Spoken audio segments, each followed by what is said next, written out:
अब आज हम बात करेंगे कि निलंबन होना क्या ज़रूरी है, निलंबन की जानकारी होना सभी कर्मचारियों को ज़रूरी है।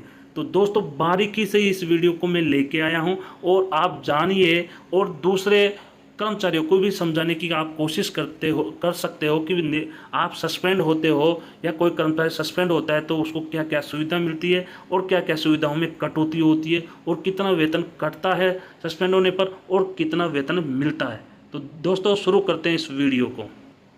दोस्तों पहली है शक्ति अनुसूची।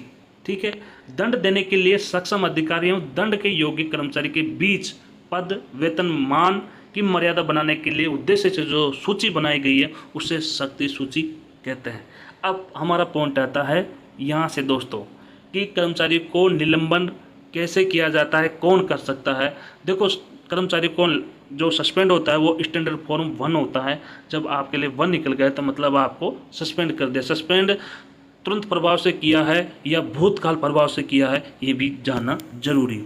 तो DR के अनुसूची 1, 2 एवं 3 के अंतर्गत कोई सक्षम अधिकारी किसी रेल सेवक को निलंबित कर सकता है। विशेष परिस्थितियों में किसी भी अनुसूची का अधिकारी सक्षम न होते हुए भी किसी भी रेल सेवकों को निलंबित कर सकता है। शर्त इसका अनुमोदन केवल यह है कि 24 घंटे के अंदर सक्षम अधिकारी द्वारा प्राप्त कर लिया जाए, अन्यथा निलंबन आदेश को स्वतः रद्द माना जाएगा। जैसे मान लीजिए पोस्टमैन होता है, रेलवे स्टेशन पे कार्यरत होता है और मान लीजिए पोस्टमैन के आधारे अधिकारी जैसे मान लीजिए एओम जो होता है, एओम ने सस्पेंड कर दिया, परंतु सीनियर डीओम से अनुमोदन लेना है कि मैंने सस्पेंड किया, किस कारण से सस्पेंड किया। अगर वो अनुमोदन नहीं देता है सीनियर डीओम 24 घंटे में तो जो पोस्टमैन को सस्पेंड किया गया है वो स्वतः सस्पेंड ऑर्डर रद्द माना जाएगा। ठीक है दोस्तों, पहला यह जरूरी है सीखना। तो आगे है निलंबन। ध्यान से इस पूरे वीडियो को देखिए कि सस्पेंड का अर्थ क्या होता है, सस्पेंड से क्या सुविधा मिल सकती है। सस्पेंड का अर्थ है कि सेवा करने से रोकना। इस अवधि में नियोजक एवं नियोजित के बीच संबंध पूर्णतः न तो स्थापित रहता है और न ही समाप्त रहता है। यानी मतलब ये संबंध कुछ समय के लिए रोका दिया जाता है जब किसी अवचार या कदाचार के तथ्यों का पता लगाने के लिए कर्मचारी के कार्य पर रहने के बाधा उत्पन्न हो सकती है या कर्मचारी के व्यक्तिगत प्रभाव से साक्ष्यों या अभिलेखों में हेर फेर होने की संभावना हो सकती है। दोस्तों सस्पेंड इसलिए किया जाता है कि जब तक न हो कि वो अपने साक्ष्यों या अपने जो कागज जो लेटर होते हैं उसमें हेर फेर नहीं कर दे, साइन नहीं कर दे, इसलिए जब तक सस्पेंड हो सकता है जब तक उसकी पूरी जाँच नहीं आ जाती है। ठीक है, वो होता है सस्पेंड का नियम। इसमें आप अच्छी तरह से पढ़ सकते हो कि सस्पेंड का नियम क्या है और क्यों किया जाता है। ठीक है, आगे सस्पेंड कितने प्रकार के होते हैं ये बहुत ही आपको जानना जरूरी है कि सस्पेंड के प्रकार। अब इसमें चलते हैं कि सस्पेंड 2 प्रकार के होते हैं दोस्तों। पहला है तत्काल प्रभाव से। तत्काल प्रभाव से ऐसे विनियमन में ही सस्पेंड होता है। तो इसमें पहला है कैद। जब किसी रेल सेवक के विरुद्ध अनुशासनिक कार्रवाई की संभावना हो या कार्रवाई चल रही हो तो यह लंबित हो। ठीक है। ख जब किसी रेल सेवक के खिलाफ आपराधिक मामलों की सुनवाई या जांच न्यायालय में चल रही हो या किया जाता हो। ग जब किसी रेल सेवक के खिलाफ आचरण संबंधी मामला न्यायालय में चल रहा हो। ग जब किसी रेल सेवक का राष्ट्र की सुरक्षा के हित विरोधी कार्यों में पाया जाए। ठीक है, आगे का है पॉइंट नंबर 2 भूतकाल प्रभाव से। देखो अगर मान लीजिए भूतकाल प्रभाव से अगर कर्मचारी को सस्पेंड करता है तो वो स्टैंडर्ड फॉर्म कौन सा होगा, 2, स्टैंडर्ड फॉर्म 2। अब ये कैसा होगा, भूतकाल क्या होता है कि मतलब 2 दिन पीछे से सस्पेंड।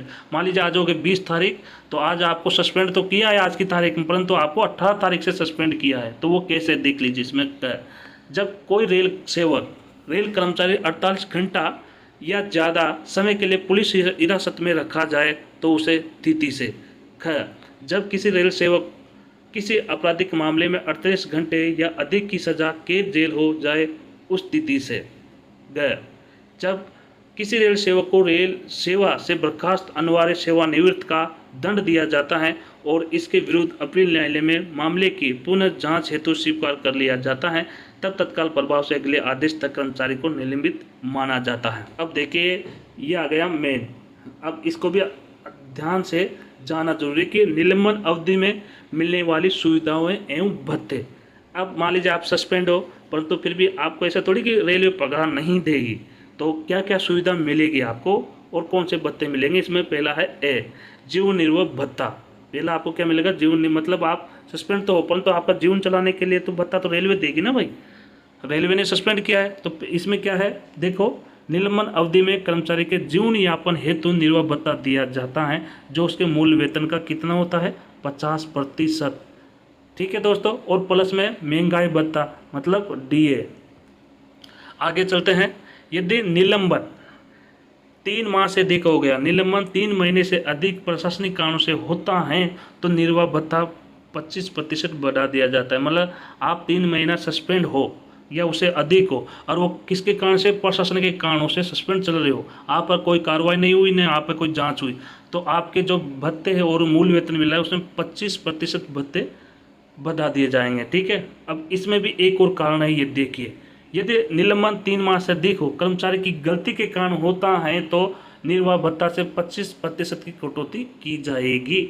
ये जरूरी है। ठीक है, और नोट में इसमें क्या लिखा है आप देख सकते हो, निर्वाह भत्ते का भुगतान उक्त नियमों के अनुसार तभी किया जाएगा जब कर्मचारी से ये प्रमाण पत्र लिया जाएगा कि वह किसी अन्य रोजगार या व्यापार धंधे आदि में संलग्न तो नहीं है।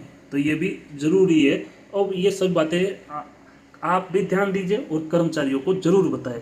ज्ञान बांटने से कम नहीं होता है, ज्ञान बांटने से बढ़ता है।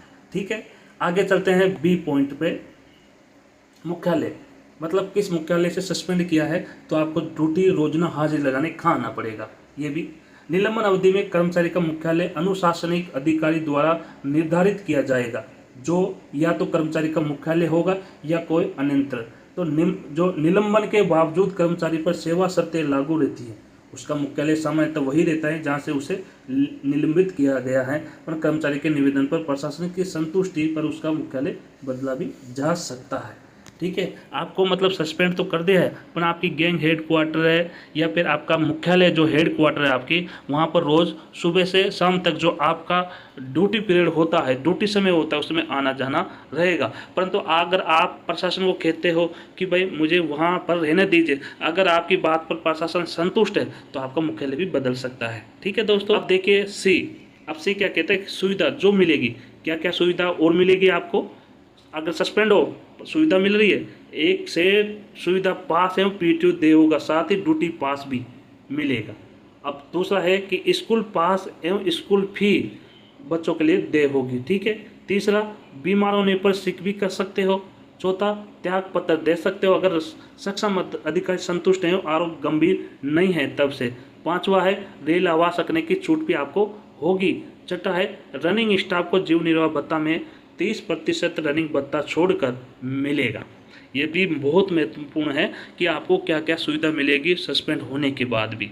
ठीक है, अब सस्पेंड होने के बाद में आपको क्या क्या सुविधा नहीं मिलेगी वो भी ये देखना जरूरी है। ये आप सबको मालूम होना चाहिए, और जिस कर्मचारी को मालूम नहीं है और उसके साथ में सुविधा नहीं मिल रही है तो उस कर्मचारियों को अवगत कराइए और प्रशासन को अवगत कराना चाहिए, जिससे सस्पेंड हुए कर्मचारी को लाभ मिल सके, सुविधा मिल सके। तो सुविधा क्या क्या नहीं मिलेगी, पहला है इस अवधि में बिना अनुमति मुख्यालय पर नहीं छोड़ेगा, पहले ये सुविधा नहीं मिलेगी।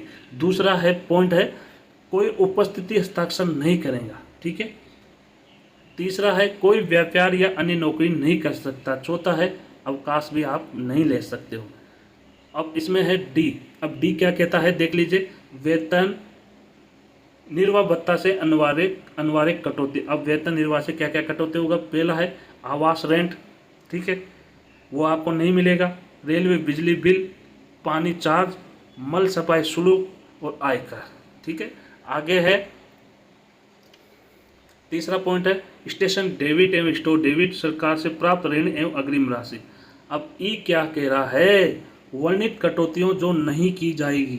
ठीक है, अब सस्पेंड हुए जो कर्मचारी है उसको क्या क्या कटौती नहीं की जाएगी उस पर भी ध्यान दीजिए। पहला है पीएफ, जो आपका पीएफ जब तक आप नौकरी किए हैं वो सस्पेंड से पहले जितना पीएफ उसमें कोई कटौती नहीं की जाएगी, जो जुर्माना हुआ। और तीसरा है रेल राशि की क्षतिपूर्ति हेतु कटौती। ठीक है, तीसरा है स्वैच्छिक और ऐच्छिक, ठीक है, एलआईसी केस, पीएफ ऋण, कोऑपरेटिव ऋण, ये सभी। ठीक है,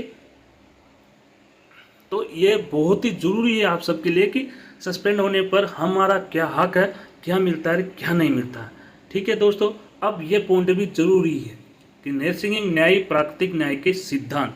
तो ये शर्त ये संविधान के अनुच्छेद 311 के अनुसार अनुशासन एवं अपील न्याय में नैसर्गिक न्याय की अवधारणा की गई है। यहाँ न्याय का अर्थ है न्याय प्राप्त करने वालों को ये महसूस हो कि उसके साथ वास्तव में न्याय किया गया है, अर्थात न्याय स्वाभाविक होना चाहिए। मान लीजिए किसी को सस्पेंड किया गया है और उसका जांच जिसको भी दिया गया है वो जांच बिल्कुल एक सत्य और एक नियम के अनुसार करेगा, जिसमें किसी प्रकार की गलती ना हो, जिसपे किसी प्रकार की गलती से सस्पेंड हुए कर्मचारी को भार उठाना पड़ेगा। बिल्कुल अच्छी तरह से एक न्याय की धारणा से न्याय होगा उसके साथ में। ये दूसरे व्यक्ति को भी पता होना चाहिए कि भाई उसके साथ में सही न्याय किया गया है। ठीक है, अगला पॉइंट है, ये भी जानना बहुत ही जरूरी है। पहला है आरोपकर्ता न्यायकर्ता नहीं होगा। जो आरोप लगाया है, जिसने सस्पेंड किया है, वो न्यायकर्ता नहीं होगा। दूसरा पॉइंट है बिना सुनवाई का उचित अवसर दिए किसी को दंड नहीं दिया जाएगा। मतलब उस पर जांच के बिना उस कर्मचारी जो सस्पेंड है उसको दंड नहीं दे सकता। तीसरा, अपना मतलब सस्पेंड होने वाले कर्मचारी को पक्ष रखने का पूर्णतः छूट दी जानी चाहिए। चौथा पॉइंट है कि न्याय से स्वाभाविकता का बोध होना चाहिए। जो मतलब ऐसा उसके साथ में न्याय हो जो सभी कर्मचारी को पता चला कि वास्तव में इसके साथ में गलत नहीं हुआ है और न्याय हुआ है। ठीक है। छठा है कि आरोप की जानकारी दिए बिना किसी को दंडित नहीं कर सकता। छठा है दंड देने के लिए अग्रिम सूचना दिया जाना चाहिए कि भाई आपको दंड मिलेगा, आप किसको अपील कर सकते हो उसके बाद में। और सातवां है कि दंड आरोपी के अनुपात में होना चाहिए जो पर्याप्त लगे। मतलब दंड कि जो उसकी ग्रेड है और जो उसका पद है, कौन सी श्रेणी में, ग्रुप डी और ग्रुप सी में जो भी है, कि उसको उसके अनुसार मिलना चाहिए, उसके अनुपात में हो, न कम न ज़्यादा। ठीक है। अब दोस्तों अगली बार हम जरूर बात करेंगे कि पेनल्टी क्या क्या होती है, छोटी शासित क्या होती है, बड़ी शासित क्या होती है, SF 11 क्या होता है, SF 5 क्या होता है। इसकी पूरी जानकारी हम अगले वीडियो में ज़रूर बताएंगे। और आज का वीडियो केवल वही है कि निलंबन होने पर आपको क्या क्या सुविधा मिलेगी और क्या क्या नहीं मिलेगी, क्या क्या आपकी सुविधाओं में कटौती होगी और क्या क्या नहीं होगी। ठीक है दोस्तों, फिर मिलेंगे अगले वीडियो में। नमस्कार, जय हिंद।